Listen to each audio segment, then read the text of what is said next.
What should your life look like at 25? Kasi sa totoo lang, I feel left behind by some of my peers and in life in general. Right now, I have around 500,000 in traditional banks. Wow! And I'm earning around 60,000 per month. It took me just over a year to save this amount. Di ako gumagala or bumibili ng kahit ano. Bihira lang talaga ako bumili ng wants to these days, kaya ngayon I feel sad and unfulfilled. Pero I also have a goal in mind kaya nagtitiis lang ako. What is 2 years of sadness, di ba? Yung mga peers ko, nakikita ko nag enjoy sa life. Nagte-travel, shopping, gala, etc. Tapos may mga savings pa rin sila. I think I'm doing something wrong here, to be honest. Grabe, no? I feel one of the common denominators of those who are in 20s and in 30s is we feel lost. We feel lost in general. We feel lost in our career and in relationship. Natatandaan ko nga, I have this conversation with friends. So we had this conversation wherein we express how exhausted we are. Like, gosh, nakakapagod. I wish we can go back, no, in time where aral-aral lang, alam mo yun, papasok ka lang, bibigyan ka ng baon, tapos wala kang isipin kundi assignments and projects mo lang.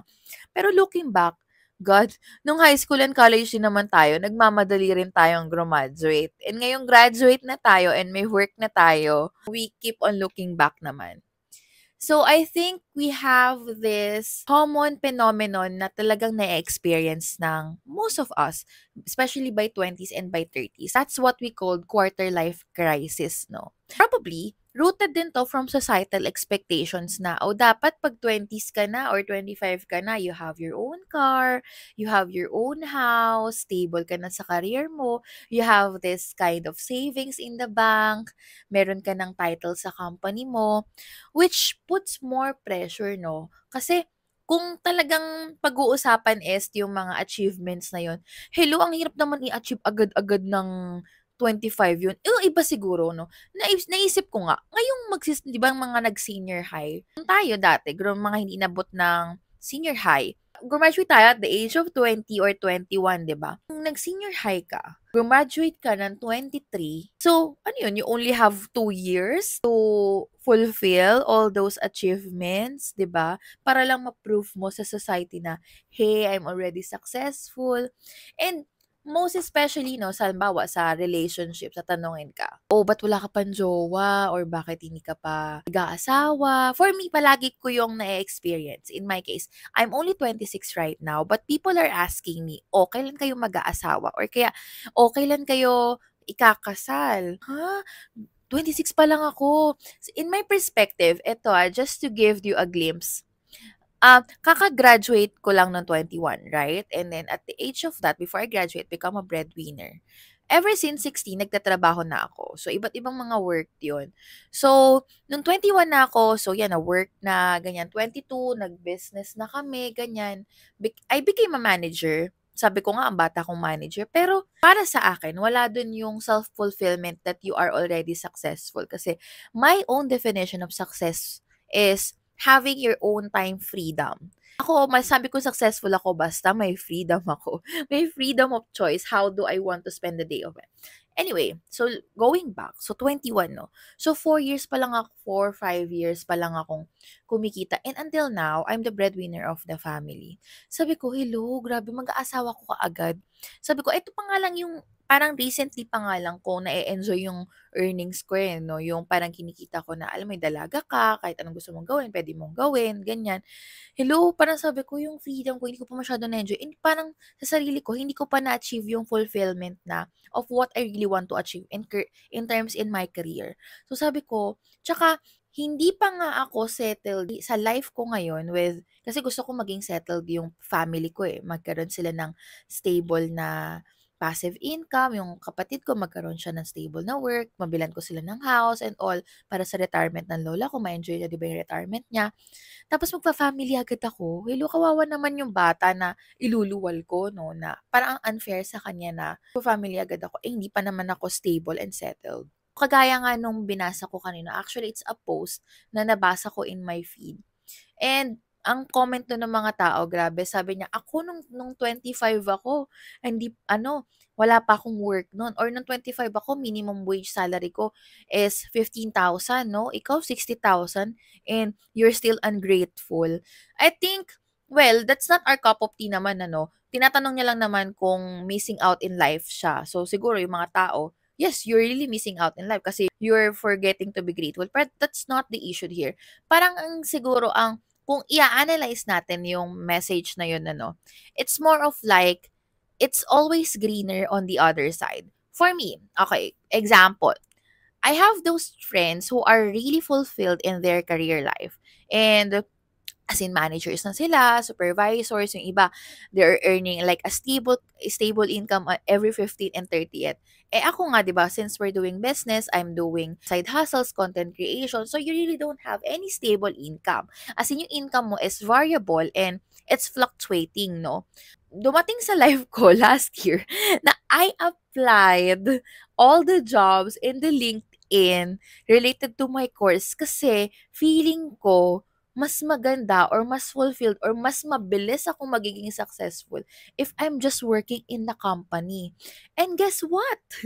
Hindi ako natanggap or wala man lang nag-revert back dun sa mga applications ko, no? Pero I know I am confident with my credentials. Feeling ko it's also the God's protection from the things that are not meant for me kasi yun naman talaga yung prayers ko eh. So my prayers is, Lord, palagi mo akong dalhin sa lugar kung saan gusto mo akong dalhin. Kung ano yung meant for me. It is, ikaw na bahala, Lord. Laging ganon. Yung, your will be done, Lord. So, feeling ko yun yun.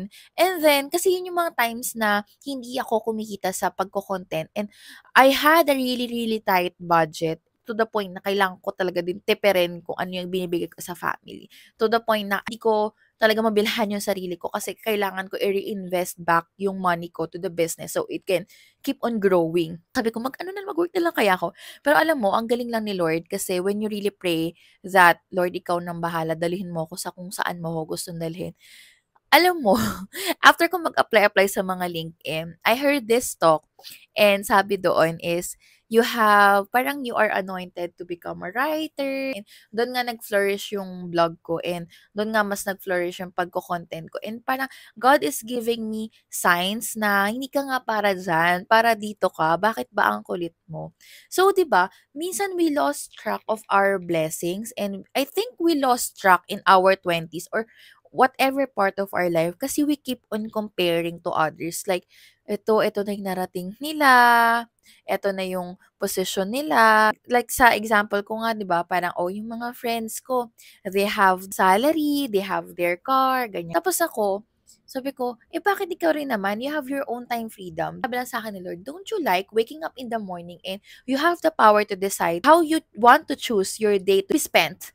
So, di ka pa ba grateful nun? Parang inisip ko, oo nga, no? So, it's always greener on the other side. It's really just how we perceive things. Kung talagang tinitingnan natin na, ay, mas maganda dun sa kabilang side. Talagang mas maganda dun sa kabilang side. And we will always find it, alam mo yun, unfulfilling on our part. Kasi nga, ang nakikita natin is yung mga bagay na wala sa atin. Another thing is, sabi niya doon, he or she, no, always seeing her friends or colleagues traveling, samantalang siya nagsisave lang na nagsisave palagi. Dahil maraming aspect ang umiikot dito. No? Una, so alam niyo yung kwento nung elementary tayo or I think high school, it's a poem. Sabi daw doon, kapag bata ka, you have all the time and energy but you don't have the money.